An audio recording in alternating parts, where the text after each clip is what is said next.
James Small wasn't just a rugby player, he was a force. Every time he touched the ball, he would make you hold your breath. The kind of man who ignited a fiery spirit of passion and excitement, not only in players and teammates and fans alike, but even in his opponents. I've got some very exciting news to share with you today. There's a brand new book coming out. It's called No Rules, The James Small Story. It's more than just a biography. It dives deeply into this man's life and career as a famous Springbok rugby player. And you will be getting a front row seat as we not only dive deep, but also try to uncover the man behind James Small, if we can put it that way. We're talking about a man who epitomized resilience, grit, determination, power, and passion.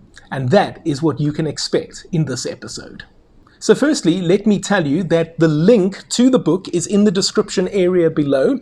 You can access that right now. It'll take you to the website where you can pre-order the book. It's not available just yet, not immediately, but you can pre-order it. The word that I've received is that they plan to print in March. So you can pre-order now, and there will only be a limited amount of copies. So don't say, I'll do it later. Now is the time to act and get yourself that copy of the James Small book, No Rules. However, if you are one of my Patreons, I am going to be giving away a certain number of those books for free, but you have to be a patron. So down there in the comment section or in the description area, you will see a link to my Patreon page.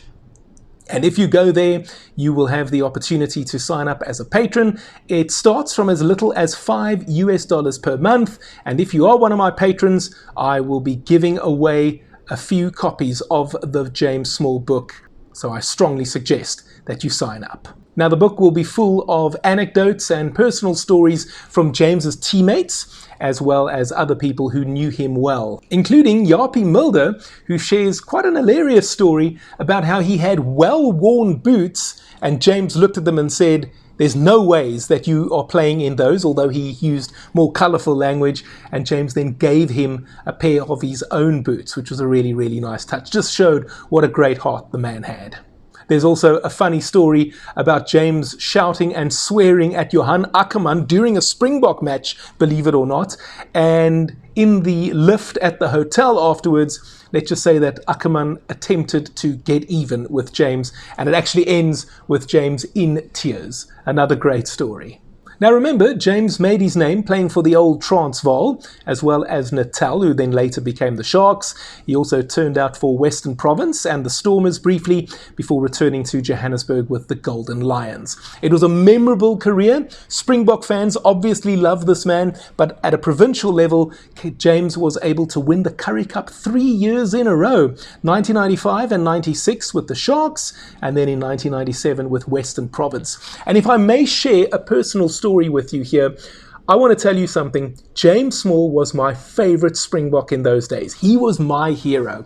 And you can just imagine how excited 13-year-old me was in 97 at the beginning of the year when I found out that James was coming to Western Province. And then to put the cherry on top of the cake, together with men like Dick Muir and Harry Viljoen, the Currie Cup was brought back to Newlands for the first time in 8 years. It was a memorable occasion. And just before, and I know some of you are going to try and be clever here, just before you want to tell me about Helgard Miller's pass to Jan Harm van Wyk that led to a try for the Free State Cheetahs in that final, I've had a look at that match again, several times actually. I've watched the replays.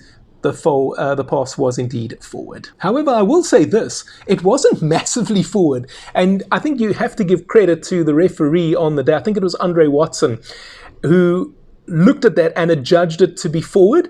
When you factor in that there were no TMOs in those days, and as I say, it was a forward pass, but it wasn't massively forward, that's really, really excellent refereeing. And I think those of us who are inclined towards the blue and white hoops are eternally grateful that Watson spotted that mistake. So let me tell you a little bit more about my journey and how I came to become a big James Small fan. So let's go back to 1992 when the Springboks returned to international rugby. My favourite player in those days was Dani Gerber. He was my first Springbok hero. But he retired after 1992, and there I was, a young boy, loving rugby, loving the Springboks, but without a favourite, without a hero. And you will know, when you are 9, 10 years old, it's a problem when you don't have a favourite. Well, turns out we soon played 2 tests against France. The second one was a 1-point defeat at Ellis Park, but James Small scored a memorable try. If you remember watching that match and can recall the commentary, Bill McLaren, the famous Scotsman, was actually the commentator that day for Mnet Supersport, as it was still called in those days, and he observed how James had scored a try being on the wrong wing, because of course James was a right wing and he scored the try on the left-hand side of the field. The next test that we played was a famous upset win against the world champions at the time, Australia, the Wallabies in Sydney. We beat them 19-12. James scored 2 tries that night, and I can say that the France match and the Australia match, the combination of those two and the performance on the part of James and all those tries that he scored, I was hooked. He was now my favourite player.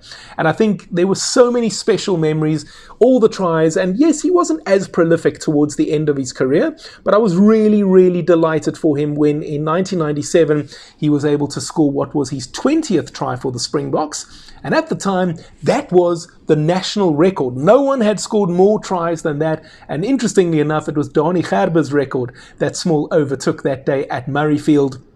And I think it's fair to say that we are all very, very grateful to Percy Montgomery for making that pass. If Percy hadn't passed to James in open space, and don't forget Percy was unmarked as well, he could have just trotted through for the try himself, I think a lot of people would have been very unhappy with Percy. And then perhaps one of the more memorable moments in James's career was that 1995 Rugby World Cup final when he was tasked with marking Jonah Lomu. Not only did he do it with aplomb, but I think perhaps more memorable was that final haircut that he had. It was a bit of a crew cut, wasn't it? And I think that in itself proved to be quite intimidating. Now, off the field, James obviously had something of a colourful career as well. There were all sorts of moments, I suppose you might call them controversial, nightclubs and all sorts of other things. But I won't lie to you, me at the time, being 10, 11, 12, around that age, I didn't care. My attitude was, whatever. I was just interested in what James did on the field. And you know what, I can tell you, even to this day, I'm still more interested in what players do on the field rather than off the field. And I know a lot of them do a lot of really good work with their foundations and that sort of thing. And that's great. I really do admire that. But that's not why I like them or why I support them. It really isn't. And I think unless you're doing things that are truly abominable off the field, I don't really care what you do outside of the game. I'm interested in what you do on the field. And James on the field was nothing short of being a hero. And I have no doubt that fans at Ellis Park, the Shark Tank, and Newlands, or these days the Cape Town Stadium, or DHL as they call it, will be very much in agreement with what I've just had to say. James brought us all so much joy. And as mentioned, 3 Currie Cup titles in a row. Do you know that there are a lot of Springbok players who have never won the Currie Cup? And I happen to know that there are a lot of them who feel a little bit uneasy about that. I can give you one example. My favourite Springbok of all time, Skalk Burger, he never won the Currie Cup. Quite unreal. Now, it is true that Province did win the Currie Cup during his time as a player, but he had already moved. I think he was at Saracens at the time when Province won the Currie Cup. But sad that he didn't get to lift that famous trophy. But it is what it is. So again, no rules. The James Small story, it's available for pre-order. Again, the link is in the description area below. It costs 960 Rand. And as I say, you might not have to pay that. All you can do is sign up as a patron. Head on over to my Patreon page. Again, the link is also in the description area below. And it starts from as little as $5 per month. You're welcome to give me a bit more. By the way, guys, just in terms of my Patreon page, what I'm trying to do is collect funds, save up, And what I want to do is use that money to go to Australia in 2027 and provide you with daily coverage from the Rugby World Cup 2027. And that's one of the reasons that I'm trying to get my Patreon page going. I've already got a few patrons. I love them. And by the way, you may have seen in this video that their names have appeared at the bottom of the screen. Your name can also appear there if you sign up as a patron. And as a bonus, you are in line to become a winner, potentially, of one of those books. I'll be giving away a few of those to my patrons. No rules, the James Small story.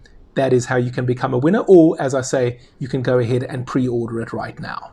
In the meantime, one of the other ways that you can support me is by clicking on the like button. In fact, you know what? Why don't you do to the like button what James did to Jonah Lomu in the 1995 Rugby World Cup final? Just attack that thing. You can also subscribe to my channel if you haven't already done so. I do appreciate the support. It also helps my channel grow. And you know what? Speaking of Japie Mulder a little bit earlier, I did an exclusive interview with him where he spoke about his Springbok career. That is appearing on your screen right now over here. And no doubt James and Japie would both have been very proud of the way the Springboks went in 2024. Over here is a video I did where I wrap up the year. There's some good action in there. And we talk about giving the Springboks a final score on their report card for the year. Will it be an A? Will it be an A+? Click over there to find out what I had to say. And I look forward to your company in the next episode.